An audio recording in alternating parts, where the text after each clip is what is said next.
Todos los viernes, cuando la luna impone el escenario en la jornada, te invitamos a conocer los relatos que habitan nuestra historia. Quédate en Radio Canco a escuchar Efemérides con Darío Formi. Audio 24 de diciembre. 5, 4, 3, 2, 1. Las listas negras hacia los artistas no fueron inventos de los genocidas del primer neoliberalismo contemporáneo, el de Videla Martínez de Oz. Vinieron mucho antes y no precisamente en manos del peronismo, que tanta mala fama le han hecho precisamente porque generó una cultura diferente a la dominante en aquellos tiempos y al movilizar y mover y desestructurar el status quo, generó ciertos inconvenientes a los que estaban muy bien acomodados en esas estructuras sociales. Una de ellas fue Tita Merello, no acomodada social, sino precisamente una de las que construyó una cultura disruptiva de la cultura que existía en sus tiempos. Tita Merello, más bien conocida como Ana Laura Merello, fue víctima de las listas negras, pero nunca abandonó el país. Y en esa trayectoria de su vida muere un 24 de diciembre del año 2002.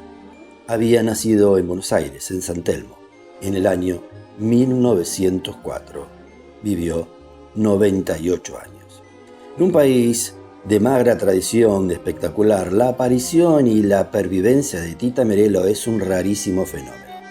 Ella pertenece a una especie muy escasa de mujeres eternas, capaces de asimilar el paso del tiempo, de modo que cada año aumenta su irresistible fascinación. Fascinación de mujeres que sin proponérselo convierten cada episodio de su vida en el correlato de un capítulo de una mitología que se prolonga a pesar de su indiferencia. Es una raza de intérpretes que con el mismo suceso pueden transitar la pasarela de un teatro de revistas que alimentar un concierto íntegro con sus canciones, o triunfar en el requerimiento dramático. Más difícil, la raza de los Missinguet, de las Marlene Dietrich, de las Mae West, de las Pearl Valley y de nuestra Tita Merello. Lo que la mayoría de la gente no conoce o no ignora de Tita Merello es que salió de San Telmo y que muy pocas veces le evoca, y tuvo una infancia muy dura y muy triste, que ahora, tan lejos de aquellos sufrimientos, decía Tita Merello en un reportaje, piensa que es la causa de que sea ella tan blanda como ser humano. Tampoco saben, nos decía, que a sus 10 años fue enviada a trabajar a una estancia en Bartolomé Bavío, en la provincia de Buenos Aires, partido de Magdalena, donde hacía todo lo que se puede pedir a un boyero: campear, ordeñar las vacas, prender el fuego para el desayuno de los peones, preparar el asado, en fin, muchas cosas, y lo hacía solo por la casa y la comida. ¿No dijiste que soy todo eso al principio? ¿Quién te enseñó, Tita? Nadie, la vida, el hambre. A mí cuando me preguntan ¿cómo entró al teatro? Y por hambre. ¿Cómo se hizo actriz? Por hambre. No estudié. Yo respeto mucho a los directores, pero yo pienso una cosa, Carrizo, que a sentir no te enseña nadie más que la vida.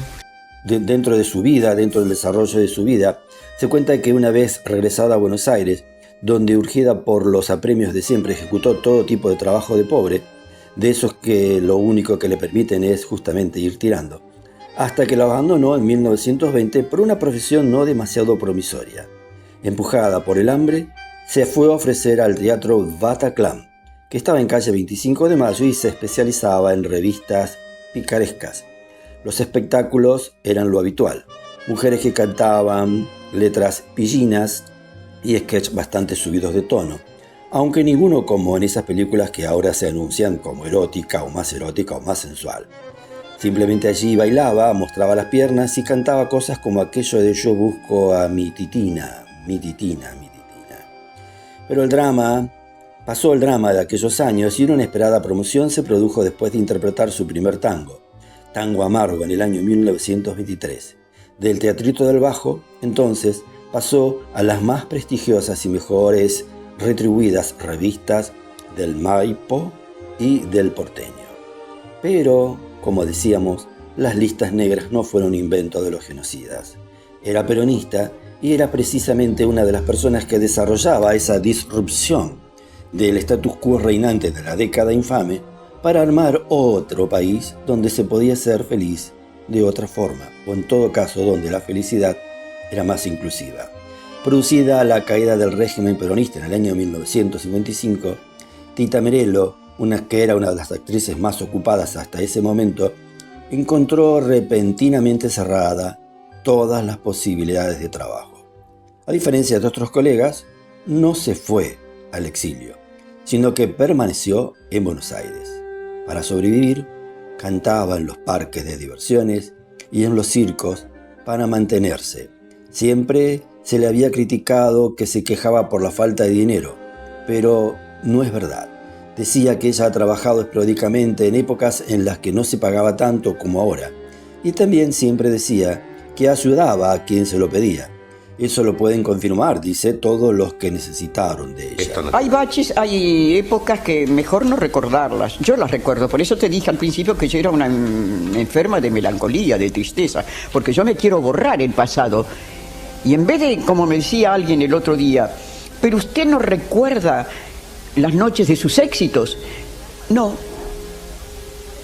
A mí me dejó marcada el hambre y el caminar y el estar a los 15 años en un banco de la Plaza Lavalle porque no tenía... Eso me dejó marcada. La alegría no te deja arrugas y la tristeza sí.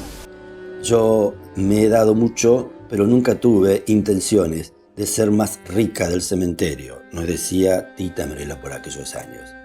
La cuestión es que, según Tita Merello, y al decir de sus propias palabras, ella no había sido nunca mistificadora de nada, ni de su clase social, ni de su capacidad de actriz, ni de sus sentimientos como ser humano. Decía ser como todas, se vestía como todas, hablaba simplemente.